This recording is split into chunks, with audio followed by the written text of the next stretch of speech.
இந்த வீடியோவில் நம்ம ஃபோட்டோஷாப்பை யூஸ் பண்ணி டிஷர்ட் கலரை எப்படி மாற்றலாம்னு சொல்லி பார்ப்போம். ஃபர்ஸ்ட் நீங்கள் எந்த ஃபோட்டோ எடிட் பண்ண நினைக்கிறீங்களோ அந்த ஃபோட்டோ ஓப்பன் பண்ணிக்கோங்க. ஓப்பன் பண்ணதுக்கப்புறம் இந்த சைடு வந்து குயிக் செலெக்ஷன் டூல் இருக்கா, அதை செலக்ட் பண்ணிக்கோங்க. செலக்ட் பண்ணதுக்கப்புறம் அந்த டிஷர்ட்டை மட்டும் இந்த டூலை வச்சு செலக்ட் பண்ணுங்க. சைஸ் கொஞ்சம் பெருசாகிக்கிறேன். ஓகே, செலக்ட் பண்ணிட்டா இப்போ பார்த்தீங்கன்னா கையும் சேர்ந்து எனக்கு செலக்ட் ஆகிடுது. ஸோ நான் குறைக்கிறதுக்கு இங்கே மைனஸ் ஆப்ஷன் இருக்கா, அதை கிளிக் பண்ணிட்டு மைனஸ் கொடுத்துருக்கேன்.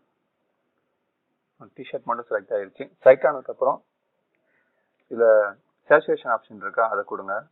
அதை கொடுத்துட்டு கொஞ்சம் கீழே வந்தீங்கன்னா கலரேஷனுங்கிறது ஒன்று இருக்கும், அதை டிக் பண்ணிவிட்டு உங்களுக்கு எந்த டிஷர்ட் கலர் வேணுமோ அதை நீங்கள் அட்ஜஸ்ட் பண்ணிக்கலாம். இதில் சேச்சுரேஷன் நீங்கள் அதிகமாக கொடுத்தீங்க அப்படின்னா ரொம்ப டார்க் ஆகும், ஸோ ரியலிஸ்டிக்காக தெரியாது. ஸோ அதை நீங்கள் கம்மியாக வச்சு இது பண்ணிக்கோங்க. ஸோ இது உங்களுக்கு ஓகே அப்படின்னா ஓகே ரைட், பிரச்சனை இல்லை, நம்ம சேவ் பண்ணிக்கலாம் அப்படியே. ஆனால் இந்த கைக்கிட்ட பார்த்தீங்க அப்படின்னா நம்ம கரெக்டாக மார்க் பண்ணாமல் இருக்கோம். இந்த மாதிரி எதுவும் இருந்துச்சுன்னா இதை எப்படி ரிமூவ் பண்ணலாம் அப்படின்னா இந்த மாஸ்க்கை செலக்ட் பண்ணிக்கோங்க. செலக்ட் பண்ணிவிட்டு இங்கே ப்ளஸ் டூல் இருக்கும், அதையும் செலக்ட் பண்ணிவிட்டு அந்த ஏரியா லைட்டாக எடுத்து விட்டிங்கன்னா போதும். லைட்டாக கிளிக் பண்ணி ரிமூவ் பண்ணிக்கலாம். ஓகே, இப்போ ஆல்மோஸ்ட் ஓகே. இந்த மாதிரி நீங்கள் உங்கள் டிஷர்ட் கலரை வந்து நீங்கள் ஈஸியாக ஃபோட்டோஷாப் வச்சு சேஞ்ச் பண்ணிக்கலாம். தேங்க்ஸ் ஃபார் வாட்சிங். நெக்ஸ்ட் வீடியோவில் பார்க்கலாம். பாய்.